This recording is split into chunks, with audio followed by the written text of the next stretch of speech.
வணக்கம் மக்களே. இங்கே எங்கள் லக்கு வந்து தீவிரமாக எதையோ தேடிக்கிட்டு இருக்கான். எனக்கு தெரிஞ்சு ஏதோ இலன்னு நினைக்கிறேன். நான் தேடிட்டு இருக்கான். அப்பையிலேருந்து ஏதோ தேடிக்கிட்டே இருக்கானா. என்ன தேடுற? ஏய் ஏய் அப்படி போனால் இப்படி வருவான்னு தெரியாமையே இப்படி வந்து மாட்டிக்கிட்டியே, சிக்கிட்டியேடா குமாரு. ஏய் லக்கு, ஏதோ இலை தேடுறான் போல. ஏன்னா இலை சாப்பிடுவான் மக்களே, அதனால இலை ஏதோ தேடுறான் போல.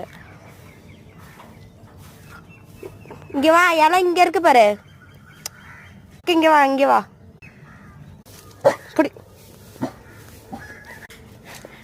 அவங்க ரோட்ல போறவங்கள பார்த்து கத்தக்கூடாது. இங்க வா, இங்க வா, இங்க வா. ஏய் இங்க வா, ஜம்ப். லக்கி இங்க வா, இங்க வா லக்கி, ஜம்ப்.